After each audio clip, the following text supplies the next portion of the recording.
हाँ जी, welcome to another podcast. इस वक्त मैं सुनो एफएम रेडियो 89.4 के स्टूडियो में मौजूद हूँ। उनका बहुत बहुत शुक्रिया, उनका हम स्पेस यूज़ कर रहे हैं। हमारी कुछ पॉडकास्ट आपने देखी होंगी जो यहाँ पर हमने रिकॉर्ड की हैं। आज हम ये एक स्पेशल पॉडकास्ट है जिसमें हम पाकिस्तान का जो सबसे बड़ा एफएम रेडियो नेटवर्क है उस पर बात करेंगे, सुनो एफएम रेडियो। और उसके लिए मेरे साथ मेरे अच्छे मेहमान दोस्त अली भाई जो कि यहाँ के स्टेशन मैनेजर हैं, बहुत बहुत शुक्रिया। और जैन आर्टिस्ट भी हैं, आरजे भी हैं और बहुत सारे क्रिएटिव काम करते हैं। तो आप दोनों का बहुत बहुत शुक्रिया, आपने हमें वक्त दिया। अली, मैं आपसे शुरू करूँगा सबसे पहले। तो अली जान साहब, when you say कि Pakistan's largest radio network, I'm trying to get the big picture, like in terms of numbers, कितना बड़ा नेटवर्क है? when you say कितना बड़ा है, किन किन शहरों तक पहुँचता है, क्या रीच है आपकी?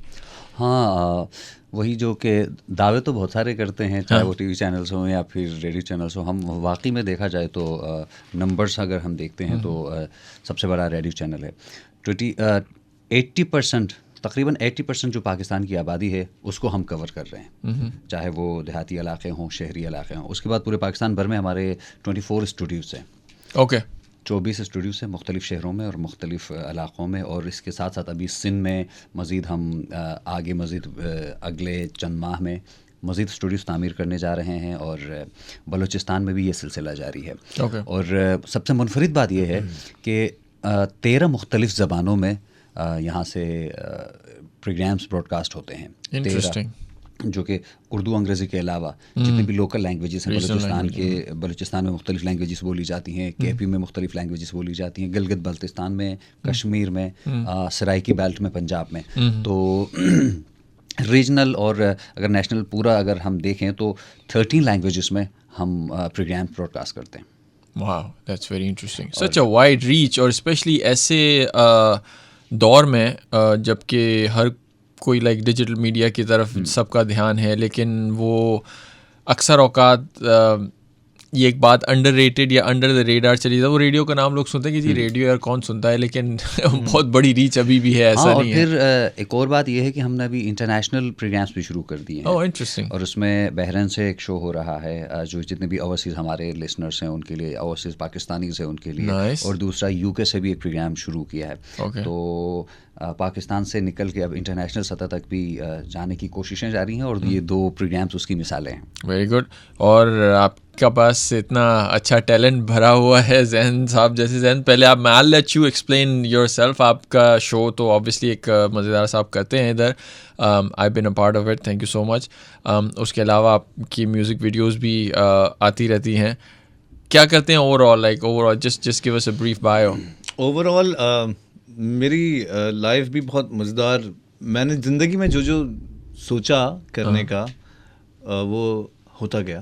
मैंने सबसे पहले सोचा मैं सिंगर बनूं, मुझे गाना है, मेरी आवाज़ मुझे किसी तरह टीवी पे सुननी है।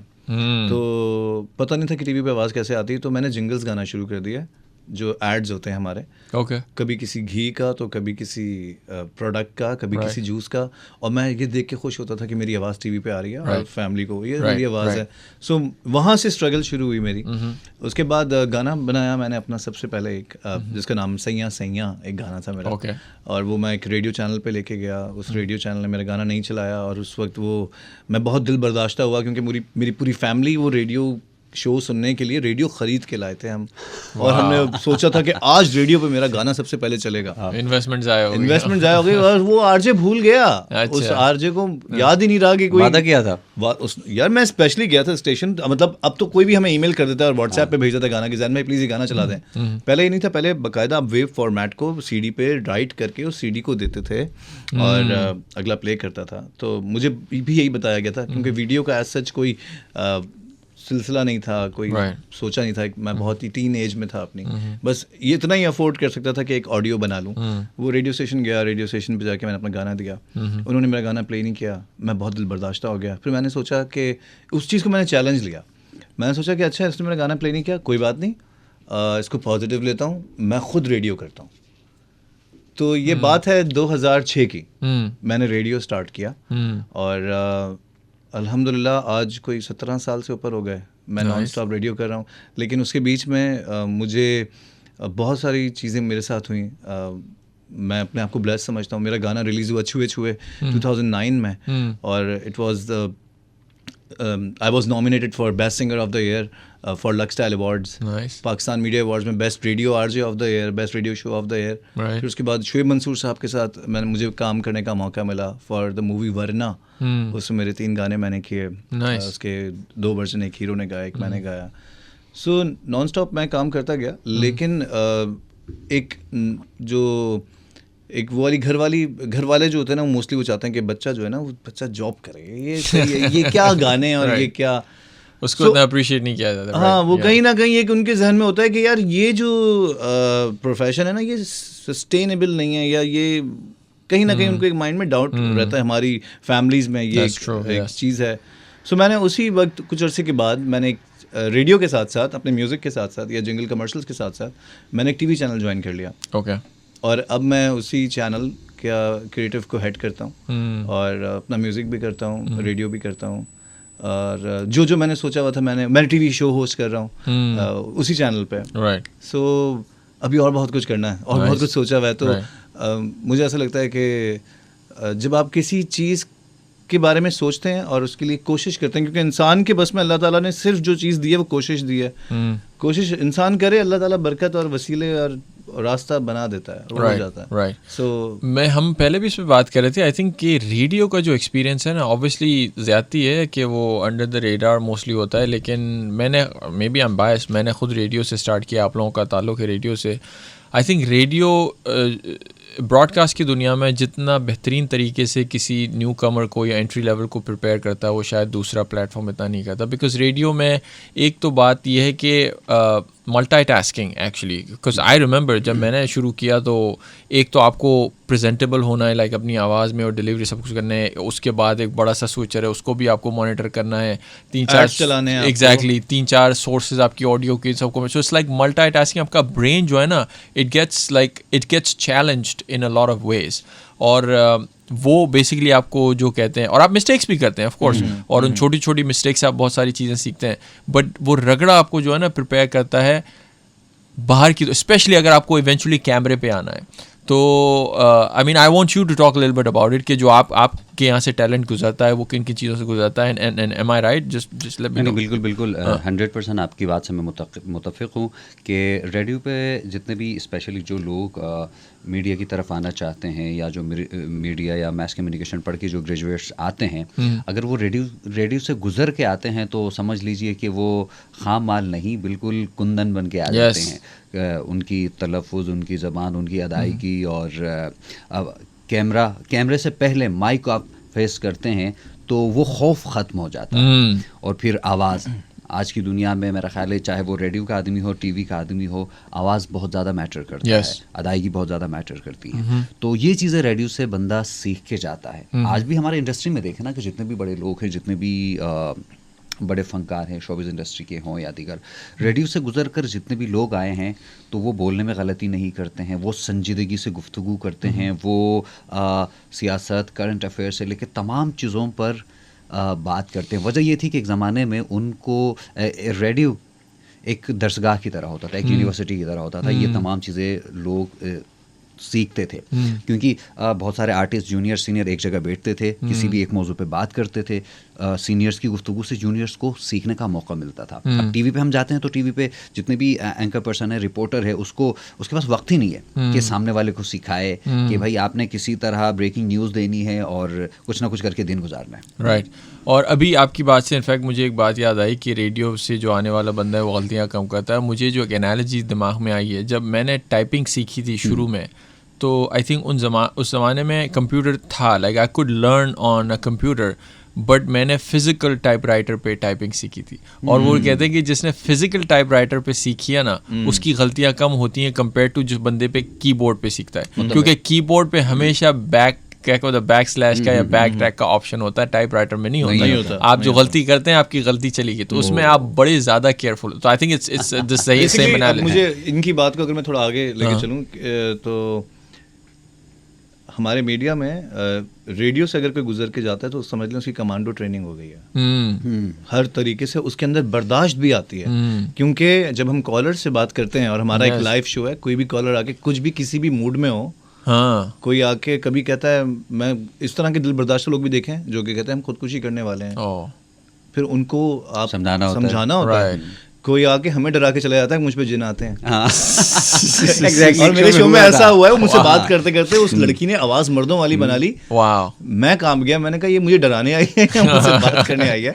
तो कभी कोई बहुत परेशान होता है, किसी के घर में किस तरह के मसाइल होते हैं, और उन हर मसले का आपको फिर समझना और उसको उस तरीके से डील करना। कोई आपको बुरा भला कह के भी लाइव जाता है, ऐसा भी हुआ है। आपकी आवाज़ बहुत बुरी है, आप बहुत बकवास करते हो, आपके गाने बहुत इस तरह की बातें भी होती हैं। तो इन दी एंड जिस तरह हम लोग कॉल सेंटर पे कॉल करते हैं और गुस्से में आके जब हमारा बैलेंस कट जाता है, सही है, या हमारी कोई ट्रांजेक्शन नहीं होती, तो हम या हमारा पिज्ज़ा लेट पहुंचता है या नहीं आ रहा, तो एक इंसान अपनी फितरत के मुताबिक रिएक्ट करता है। उस वक्त वो शख्स जो अगला कॉल पे बैठा है और आपको डील कर रहा है, वो जिस तरीके से प्यार से आपको, जी सर मैं बिल्कुल समझ रहा हूँ, वो जो बर्दाश्त का लेवल है ना, वही ऑलमोस्ट वही लेवल एक आरजे का भी होता है, और वो चाहिए। और वो बर्दाश्त आपको जिंदगी में बहुत मामलात में आपको समझ में आती है, काम आती है, शादी के बाद खास तौर पर। Exactly. And but no, that's very interesting. अच्छा, जो अभी ट्रेंड है, ऑब्वियसली डिजिटल मीडिया हर किसी को चैलेंज दे रहा है, मतलब सोशल मीडिया पे स्पेशली अक्सर लोगों की कंप्लेन होती है कि अटेंशन स्पैन लोगों का कम है, तो रेडियो सुनने का किसी के पास टाइम नहीं है, या टीवी देखने का किसी के पास टाइम नहीं है। तो इसमें आपके इन चैलेंजेस को एज अ रेडियो स्टेशन आप किस तरह ओवरकम कर रहे हैं? ये डिजिटल मीडिया की दुनिया से किस तरह कम्पीट कर रहे हैं? अच्छा, अव्वल तो मेरे ख्याल से हमें कम्पीट करने की ज़रूरत नहीं पड़ती, क्योंकि नेटवर्क इतना बड़ा है, इतने सारे लिसनरशिप है हमारी, और इतने सारे शहरों में है, ज़रूरत नहीं पड़ती। हाँ, अलबत्ता ये कि वक्त के साथ साथ चलना भी हमारी एक मजबूरी भी हो जाती है, और वक्त के साथ चलना भी पड़ता है। तो इसी वजह से हम डिजिटल की तरफ आ गए। जिनके पास वो रेडियो सेट के ज़रिए या फिर वो गाड़ी में नहीं सुनना चाहते हैं, उनके पास सिर्फ एंड्रॉयड है, तो एप्लीकेशन मौजूद हैं जहाँ आपके पास इंटरनेट मौजूद है। दुनिया भर में आप जहाँ भी बैठेंगे, जहाँ भी बैठे हुए हैं, आपने एप्लीकेशन इंस्टॉल किया, आप सुन सकते हैं।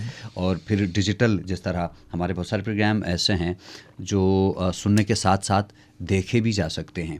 तो ज़ाहिर है आजकल की जो यूथ है, या जो ट्रेंड्स हैं उसको साथ लेके चलना ज़रूरी होता है, और उसके लिए ये इक़दामात कर रहे हैं सब एफएम की जानिब से। और फिर तो मैं I am sorry interrupt you, मैं ये पूछना चाह रहा था कि जो मतलब नया आपका टैलेंट आ रहा होता है, या फ्रेश आउट ऑफ ग्रेजुएट्स होते हैं, उनके पास भी हमेशा यही चैलेंज होता है कि किस दुनिया में जाएं, डिजिटल दुनिया में जाएं या रेडियो की दुनिया में जाएं। तो अगर इस वक्त कोई डिसीजन मेकिंग का शिकार है, या is this a good time, bad time to enter step into the radio world, is it promising, या जो नए लोग फ्रेश आउट आ रहे हैं उनके लिए क्या सिनेरियो है?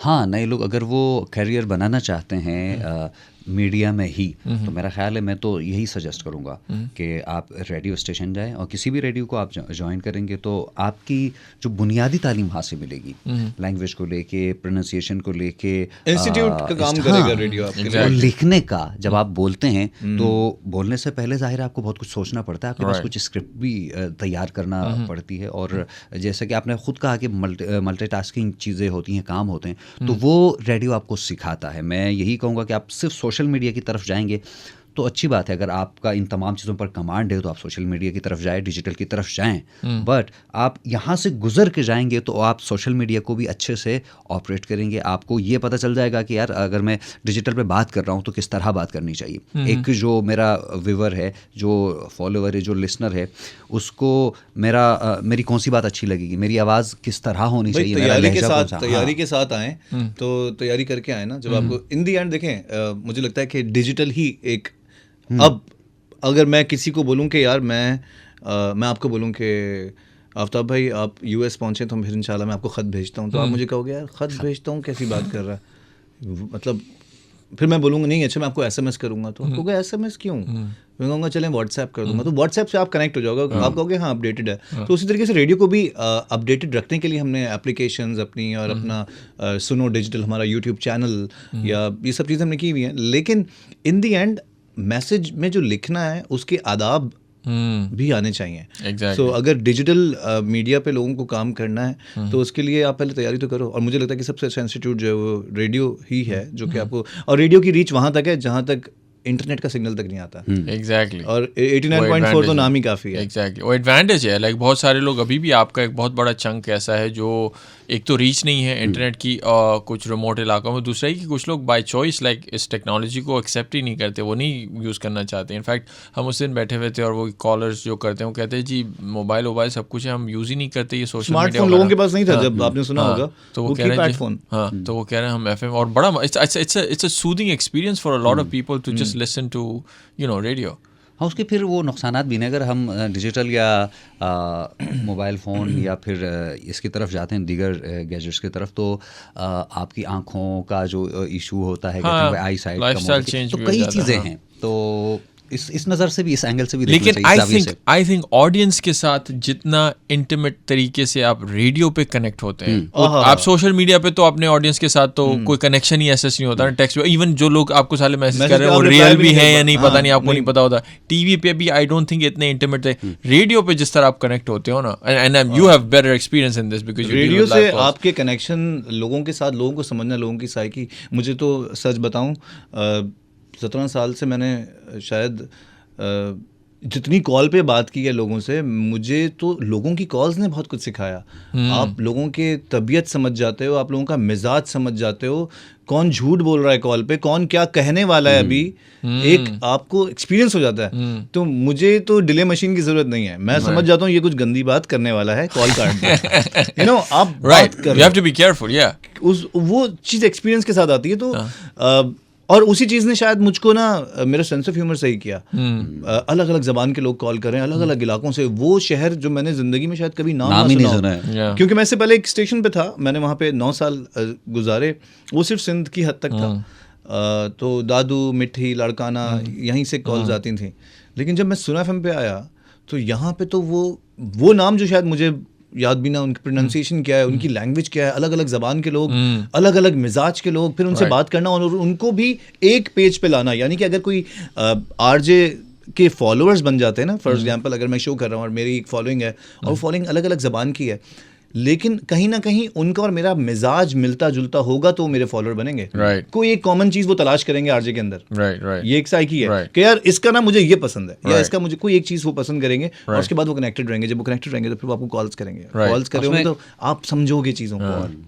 यहाँ पे देखे ना कि हम बैठे हैं तो एक किसान है जो ट्रैक्टर चला रहा है किसी, या फिर ये कि किसी गांव में देहात में बैठा हुआ है वो भी सुन रहा है, एक प्रोफेशनल है जो गाड़ी में चलाता हुआ आपको किसी बड़े शहर से सुन रहा है।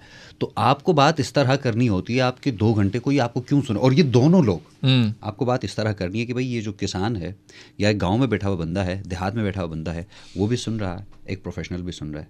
एक बहुत सारे हमारे शोज़ में कॉल्स आती हैं ब्लाइंड लोगों की जो टीवी नहीं देख सकते, जो इंटरनेट या सोशल मीडिया, डिजिटल मीडिया इस्तेमाल करते भी हों तो वो पूरी तरह उससे इस्तेफादा नहीं उठा सकते। तो एक बड़ी तादाद है, और कई लोगों को हमने स्टूडियो बुलाया भी है।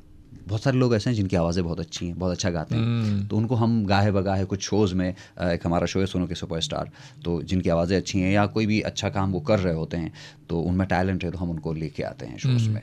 तो ये तमाम देख के एक RJ रेडियो, मेरा जो टीवी शो था या जो टीवी शो मैं करता हूँ, उसको जो मैंने डिज़ाइन किया ना, क्योंकि मैं रेडियो से हूँ, आई लव रेडियो, मैं चाहे कुछ भी करूँ मैं रेडियो का शो नहीं छोड़ सकता अपना। मैं मेरा शायद मेरी छोटी बहन की शादी थी, मैं उस दिन भी शो करने आया था। सही है, बारात थी और मैंने कहा नहीं मैं शो तो करूँगा। मेहमान वगैरह घर पहुँच, क्योंकि मैं लेट नाइट वाला बंदा हूँ, तो 12 बजे मैं यहाँ था। मैंने कहा मेहमानों को 2 घंटे, कजन वजन आए हैं, एंजॉय करें, मैं 2 बजे के बाद ही आऊँगा, मुझे इतना शो करना है। तो मैं रेडियो से मुझे इस हद तक मोहब्बत है, और इसी वजह से मैंने जो टीवी शो को डिज़ाइन किया वो basically it was radio on TV.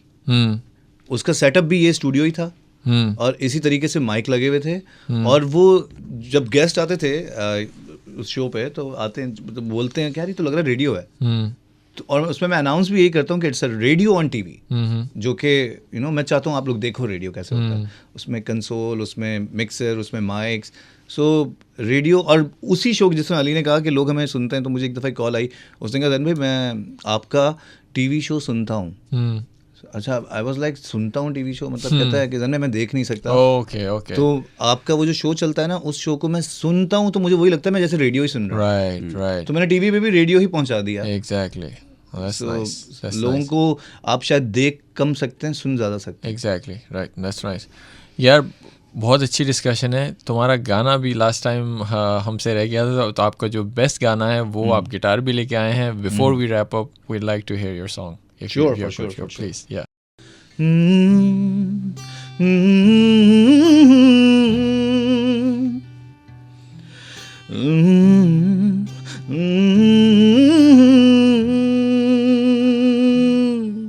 मेरी जान, मैंने ढूंढा ये जहां, मेरी जान, कोई तुझसा है कहाँ. मेरी जान, मैंने ढूंढा ये जहां, मेरी जान, कोई तुझसा है कहाँ. तेरी तरह कोई नहीं मुझ में बसी, खुशबू तेरी छुए छुए छुए उन प्यारी रातों में. आए आए प्यार मुझे तेरी बातों पे. ऐसे में मेरी जान तू जो जाएगी, मेरी जान तो निकलती जाएगी. बाहों में ले ले आकर आज रात बेकरारी बढ़ती. Thank you. वाह, Nice. Thank you. क्या बात है. Great, man. Great. Such a nice song. Before we wrap up, Ali, एक चीज़ मैं आपसे जानना चाहूँगा कि just to get the taste, इतना बड़ा नेटवर्क है पाकिस्तान में. डिजिटल मीडिया तो हमारे सामने, आई थिंक लोगों के सामने ट्रेंड्स होते हैं, क्या सुनना पसंद करते हैं, क्या कंटेंट कंज्यूम होता है. आपका जहाँ तक अगर मैं आपके रेडियो को की नब्स चेक करूँ कि पाकिस्तानी ऑडियंस, तो किस किस्म के शोज़ आपके मोस्टली होते हैं सुनो FM पे, और क्या क्या कंटेंट आप लोग प्रोड्यूस करते हैं? हम तो ऑडियंस को देके, टाइमिंग को देके हमने शोज़ बनाए हैं. FPC बनाई हुई है. उसमें मॉर्निंग शो से लेके जिसमें लोगों को ख़बरें बताई जाती हैं, मतलब मेन ख़बरें बताई जाती हैं. उसके बाद स्टॉक एक्सचेंज के हवाले से, इकोनॉमिक्स के हवाले से चीज़ें बताई जाती हैं. दैन पुराने गाने, जिस तरह एक हमारा शो है ख्वाजा नजम साहब. ओके. वो एक समझ लीजिए कि पाकिस्तानी मौसीकी के इंसाइक्लोपीडिया हैं. वो शो करते हैं पुराने गाने सुहाने और मेलोडी टाइम, जिसमें पुराने जितने सिंगर्स के साथ भी उनको भी हम बुलाते हैं, उनकी ज़िंदगी, उनके फ़न के हवाले से वो बहुत अच्छा शो करते हैं. और उसके फिर शाम के वक्त अगर हम आते हैं तो दोपहर में एक और प्रोग्राम है हेल्थ के हवाले से, जो उसमें बहुत सारे हमारे सामीन शहरों से, देहातों से जुड़ जाते हैं. हेल्थ के हवाले से प्रोग्राम्स होते हैं. जो एक घर गृहस्थी के हवाले से प्रोग्राम होते हैं. और फिर ड्राइव टाइम है. और फिर रात के टाइम शायरी और कुतुब बीनी के हवाले से, बुक रीडिंग के हवाले से भी एक शो होता है जिसे मैं होस्ट करता हूँ. फिर ये है कि इंटरटेन करने के लिए जैन का शो है. बहुत अच्छी पाकिस्तान की मारूफ तरीन और मशहूर आवाज़ें हमारे पास हैं. जैन हैं और ख्वाजा नजम साहब का मैंने नाम आपको बताया. कवलापा लेट, वो भी हमारे साथ काम करती थी, जो कि पाकिस्तान की पहली एंकर पर्सन थी ना, जिसने पहली मरतबा खबरें पढ़ी थी टीवी पे. PTV जब आया था तो वो हमारे साथ काम करती थी. उनसे भी हमने बहुत कुछ सीखा. तो बहुत बड़े मारूफ नाम थे. और हमारा मॉर्निंग शो दानी साहब खुद होस्ट करते हैं. तो इसी तरह बड़े बड़े नाम हैं. और ये खुद भी एक बहुत बड़ा नाम है, छुपा रहे हैं अपना नाम. हाँ नहीं, बिल्कुल. इनकी आवाज़ सुन के मैं पहले दिन मैंने कहा कि आप मुझे ये कहेंगे कि मैं रेडियो का शो नहीं करता तो बहुत बड़ी ज़्यादती होगी. इनका शो बहुत सुना जाता है, बहुत ज़बरदस्त. I'm sure. आवाज़ ही सुन लें आप. नहीं, बिल्कुल. तो यूँ इस तरह का कंटेंट होता है. जिस तरह मैंने पहले कहा ना कि एक किसान जो देहात में बैठा हुआ है, ट्रैक्टर पे बैठा हुआ है या हल चला रहा है, वो भी सुन रहा है. एक प्रोफेशनल, एक डॉक्टर भी हमें सुन रहा होता है. Good. Well, thank you very much, all of you guys, and amazing work. Ali Saab, Zain, good luck with all the amazing work you guys are doing, and thank you very much for letting me use the space and being so gracious and friendly. हमारी तो हमेशा यही कोशिश होती है, कोई अच्छा काम करता है तो हम साथ मिलकर काम करें. तो मोहब्बत करते हैं अच्छा काम करने में. Thank you. You guys are doing great, and again, thank you very much, and thank you very much for watching. मिलते हैं एक और वीडियो के साथ. That's it.